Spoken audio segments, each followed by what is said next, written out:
Sleek, aerodynamic race cars driven by daring young men dominated the world of motorsports in the 1930s. The cars of Auto Union and Mercedes-Benz transformed what the world thought a racer should be. Unfortunately, their exploits were pushed off the stage by World War II. We are now just rediscovering the stories of the legendary cars called the Silver Arrows.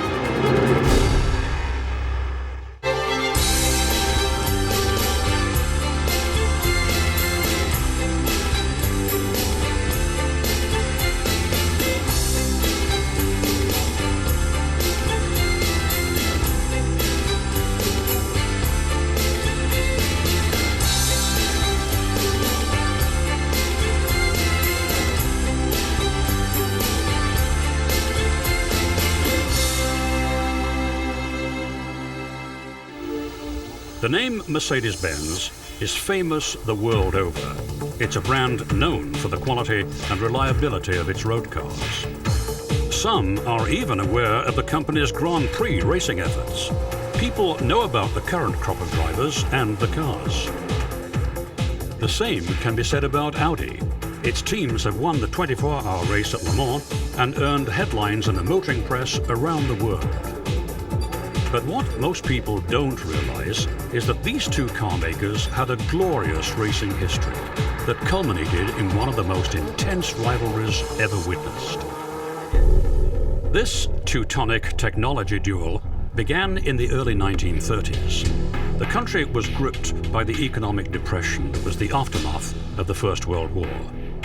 Food was in short supply, jobs were scarce, and the country searched for answers. The turmoil provided fertile ground for a strong man to consolidate his power. Adolf Hitler marched onto the world stage.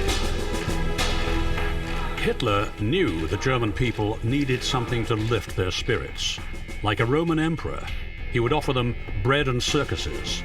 In one ring, motor racing. He offered a subsidy of 500,000 Reichsmarks to any German car manufacturer that would prepare a racing machine for the forthcoming 1934 Grand Prix season. Daimler-Benz, the parent company of Mercedes-Benz, the oldest car maker in the world, responded immediately to the challenge and won the subsidy. But Daimler wasn't the only car company in Germany eager to make a claim. Representatives of the newly formed Auto Union said they should share the government largesse. The company was only 1 year old, but it was composed of 4 venerable manufacturers who'd stumbled during the Depression. Success on the track would establish its credibility and generate sales. However, Auto Union didn't have the money to fully fund a racing program. While cash was short, it had a brilliant automotive engineer on its side, Dr. Ferdinand Porsche. Porsche persuaded Hitler that 2 teams racing for Germany would be better than one. Hitler divided the award between Auto Union and Daimler. The race was on. Porsche and a team of engineers went to work developing a revolutionary streamlined racer. The Type A was ready in 1934. It was the first modern-looking race car, and its V16 engine was placed behind the driver, another racing first. Their opponent, Daimler's Mercedes, had been racing since the turn of the century. It had tapped the skills of the world's best engineers, including Dr. Porsche, to create what some believed to be the world's best race cars. The most successful car they had at that time was the SSK. The Mercedes-Benz company didn't officially use it for racing, but it was made available to independent drivers who did. These privateers were very successful. Using their experience with the SSK, Mercedes developed a new, more powerful car.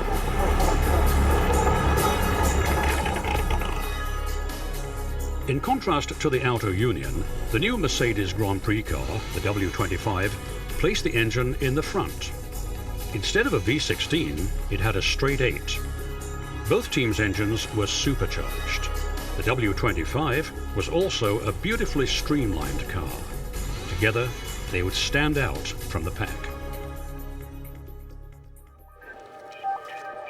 The Auto Union cars were painted silver, but Mercedes had chosen the standard German racing color, white.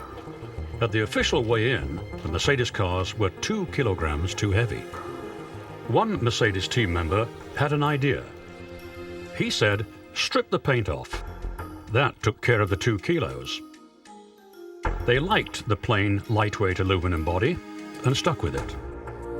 When the press saw the 2 gleaming racers, they called them the Silver Arrows, a memorable name for memorable cars. Finally, in June of 1934, the cars were set to square off at the Nürburgring during the Eiffel Grand Prix. The race was close, but Mercedes' superior pit crews gave the team the edge it needed to pull ahead and win. The race showed that the Auto Union mid-engine cars were more difficult to drive. The transverse leaf spring on the rear suspension was a problem. The drivers discovered that the wheels could move rather abruptly. If they didn't catch the resulting slide, they were history. Hans Stuck earned a reputation as an expert hill climb driver, but he also developed the skill to handle the unpredictable cars. After coming in second at the Eiffel, Stuck had another chance a month later to square off against Mercedes-Benz at the German Grand Prix. Stuck had almost won the French Grand Prix the week before, but his car overheated. An Alfa Romeo, driven by a member of Enzo Ferrari's team, sailed to victory. Stuck's day was to come. The German Grand Prix turned out to be his race. He led the pack for most of the day. His win turned him into a national hero, lauded by Hitler, Goering, and Goebbels. Stuck's triumph was heady, but by the end of the season, the better-financed Mercedes team edged out Auto Union by 1 win. They had to improve their car if they wanted to beat Mercedes. Their counterattack, the Type B. The engineers increased engine output from 3.4 to 4.9 litres. They also installed rear torsion bar suspension. This stiffened and improved handling. Mercedes' successful W25 remained largely unchanged, and team manager Alfred Neubauer had recruited a powerful stable of drivers, including German racing legend Rudolf Caracciola. Neubauer was sure his team now had what it took to dominate Grand Prix racing. The second year of their rivalry, 1935, saw the 2 teams trade wins all season. On July 28th, Mercedes and Auto Union were ready to settle the score at the most prestigious race of the year, the German Grand Prix. Most of the crowd believed one of the German teams would win. Alfa Romeo, Bugatti and the others just weren't in the same league. However, Tazio Nuvolari was determined to prove that he and his outdated Alfa Romeo could challenge the mighty Germans.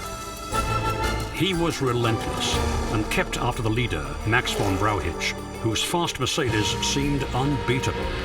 The Italian just couldn't take the lead. Several 100,000 spectators had turned out.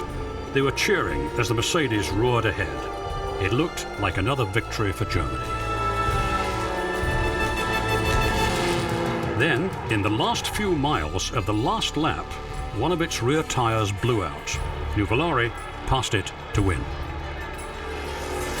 The angry German race officials claimed they couldn't find a copy of the Italian national anthem to play. Nuvolari just happened to have a recording. The lyric, "The Austrian eagle has lost its plumes," must have angered the Austrian-born Chancellor of Germany, Adolf Hitler. He stormed out of the Nürburgring and didn't congratulate the victor. Nuvolari's win and Auto Union's victories made it clear to Mercedes-Benz that it had to improve. They appointed a 30-year-old engineer to revamp the car. It would be ready in 1937 to debut as the W125. This powerful car gave the Mercedes team a clear technical advantage over Auto Union. It was lower, sleeker and longer. Its lightweight tube chassis was fitted with improved suspension front and back.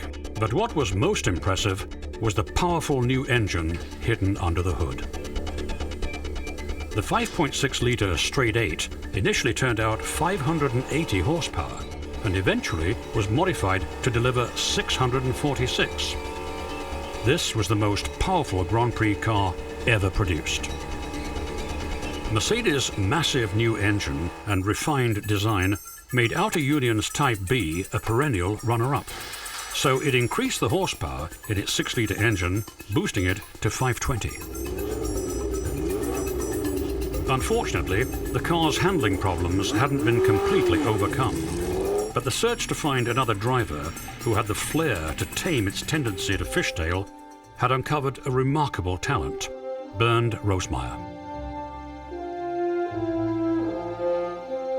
He'd been a motorcycle racer for the DKW team, which was part of Auto Union. His natural talent was spotted as he effortlessly won races. They decided to give him a test drive. He was absolutely brilliant. His most challenging event came at the 1936 Eiffel Grand Prix. A foggy and rainy June morning greeted the drivers. As the fog lifted, the race began. Caracciola led early on, but Nuvolari pushed ahead and passed him. Rosemeyer was third. When Caracciola dropped out, it turned into a contest between Nuvolari and Rosemeyer. As the race heated up, the air chilled and fog came down again. All the drivers slowed, except Rosemeyer. His incredible eyesight allowed him to press on at full throttle. Rosemeyer passed Nuvolari. He was faster than his Italian rival. He roared to victory. The crowd adored him. Nuvolari was impressed with Rosemeyer's stunning performance. So were the reporters, who called him Der Nebelmeister, the Fogmaster.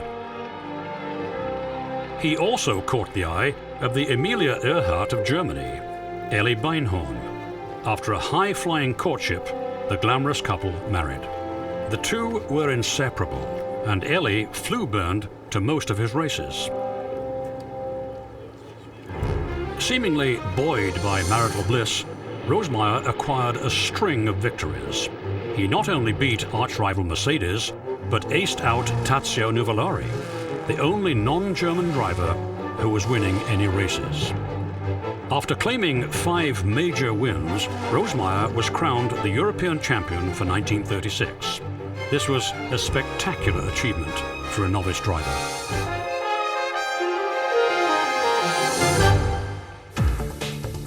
Mercedes may have been losing on the track, but with the help of Dr. Porsche, it was developing cars that would challenge existing speed records. Auto Union was also working on a new car that could break the world speed records. The two teams were ready to debut their work at the end of May in 1937. Both brought new, futuristic, streamlined cars to the Arbus track outside of Berlin. With its long straightaways, it was known as a fast course, and a recently built, highly banked north turn made it even faster.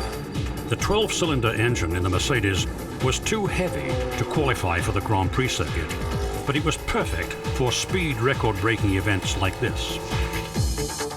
Auto Union's two 16-cylinder streamlined cars hit top speeds of over 240 miles per hour, hurtling down the straights. Rosemeyer drove a stunningly fast lap, over 171 miles an hour, a speed never seen before in a race. The Korpsführer in charge of motorsports recognized the publicity value of these high-speed cars and agreed to set up a record attempt meet in October of 1937. The two German teams would compete on a section of Germany's freshly constructed Autobahn during Speed Week. Rudi Caracciola was ready to set records, but when his Mercedes hit 235 miles per hour, it started to lift off. He refused to drive it again and went home. The meet belonged to Bernd Rosemeyer and his Auto Union Streamliner. Over 3 days, he set 2 world records and 13 international class records.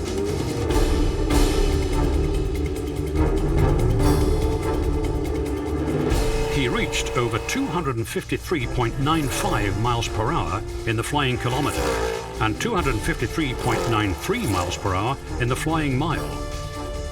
It was a brilliant success for Auto Union and a disaster for Mercedes.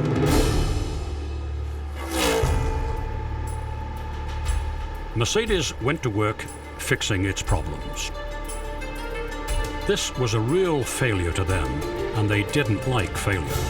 They went back to the Frankfurt-Darmstadt Autobahn just a few months later, in January 1938. Rosemeyer also was there, ready to defend his record. It was a cold and gloomy day, with a slight wind coming through the tree-lined stretch of road. The conditions weren't perfect, but Mercedes decided they were ready. First away was Rudolf Caracciola. He broke Rosemeyer's record by 17 miles an hour, hitting 270.4 miles per hour. Rosemeyer ignored repeated warnings about worsening weather conditions and decided to immediately defend his record. He took one run and hit over 267 miles per hour on the return. After modifying the radiator to warm up the engine, he set off again. As he headed past the 9-kilometer mark, a huge gust of wind, estimated at over 70 miles per hour, hit his car broadside. It lifted the car just as he was probably hitting 270 miles an hour and flipped it sideways. The car was wrecked, but Rosemeyer was found alongside the Autobahn, sitting upright, just as if he were asleep. He died a short while afterwards. He was given a full military funeral that was attended by thousands of his fans. 1 year later, his widow, Ellie, published a biography of Bernd that sold over 300,000 copies. He was truly a hero to the German people. Rosemeyer's tragic death ruled out continuing the Speed Weeks, but Grand Prix racing would go on. Both teams prepared new cars for the 1939 season. Auto Union's was called the Type D. Visually, it looked like its predecessors, but the engine had changed. It kept the 3-liter 12-cylinder engine, but it added an advanced twin-stage supercharger. Experts say that the Type D, in its final 1939 form, was the nearest thing to the Grand Prix car of the 1960s and 1970s. It set the design and technology standards for today. Auto Union turned to Tazio Nuvolari to replace Rosemeyer. Nuvolari had admired Rosemeyer and joined the team partly as a tribute to his fallen friend. Auto Union was delighted to have the brilliant Italian at the wheel of its marvelous new cars. The season looked bright. Mercedes had also re-engineered its car in 1939, producing a smaller, lower and smoother car, the W154. It also had a 2-stage supercharger. It proved to be a formidable adversary. Auto Union had one last race in September 1939 to settle the score. The event was conducted in a climate of pending doom, just days after Germany invaded Poland. It seemed to inspire Nuvolari. He drove as if he knew this would be his last race for Auto Union. He sailed to victory. This was the end of an era. The world was soon engulfed by a gruesome war. The exploits of these racing heroes faded into memory. Germany emerged from the war a reviled and beaten country. No one wanted to hear about German glory just yet. Even though its factories had been bombed and turned to rubble, Mercedes somehow was able to preserve its historic race cars. These cars have been restored and are now on permanent display at its museum in Stuttgart. They've maintained the cars and even take them out to historic racing events. As memories of the war faded, the public became willing to acknowledge the contributions made by the cars and the drivers. The most important thing is that with companies like Mercedes-Benz, what you've got is them actively engaged in racing today, and here is where it all started. So we are talking about today being better because of all the experience which went on before. They were very advanced at the time already, because the changes technically from then to now are massive, and yet not that much. Basically what we have is nothing really new. It's just been refined over all these years. Audi, the successor to Auto Union, had a more difficult time preserving its cars. Since its factory was located in what became East Germany, it lost touch with the cars. Finally, after years of tracking down rumours, a car was located and turned over to a restorer. I was quite pleased that actually one of the cars had survived, and then to find out that we actually would be involved in the restoration and the recreation of some of these cars was nice news for someone like me. This car and several more had been hidden underground in a mine during the war. They were discovered by the Russian occupiers, who shipped them off to Moscow. The cars were divided up among various technical institutes who tore them apart for study. No one believed these cars would ever be seen again. This one had survived. A man interested in automotive history heard it was about to be destroyed to make room in a warehouse. So Victor Kuhlberg decided he was having none of this, and he moved heaven and earth to try to rescue this car. He got it out and on a truck just minutes before it was to be demolished. It was purchased by Audi and sent to England to be restored. The restorers dismantled the car and uncovered the story of its technological innovation. They were a long way ahead in construction than a lot of other cars of that particular era. Very advanced in their innovation loop and construction. Very, very similar to aircraft type of construction. The restorers began to imagine what it took to drive these machines. You look at these things, the awesome power, the narrow tyres, the type of circuits they were running on, you just can't help but admire the bravery and the skill of the drivers. It's just as simple as that. Eventually, one more complete car was found, and two more were recreated out of bits of others that turned up. This helped to reignite interest in the era. A moving automotive reunion occurred in June of 2000, when Audi took the newly restored Streamliner to a track just outside of Paris. Bernd Rosemeyer Jr. journeyed from Munich to France to witness the rebirth of the car driven by his father on the ill-fated speed attempt. To see that car, to touch the car, to hear it running was quite a special thing. And it's much better than seeing the photos. It's a timeless car. And to see that and to have the imagination that my father was stepping in that car and driving on the Avus and the Autobahn, it's a special feeling. And funny enough, I always have a 28-year-old father. He never got older in my imagination. So if I see him mentally, he's a young and glorious racing driver. The recreation of these cars has brought back memories of some of the greatest drivers that ever lived. They created a golden era of racing that laid the foundation for today's Grand Prix cars. It was an exciting period, full of wonderful racing and heroic drivers who bravely piloted the Silver Arrows to glory.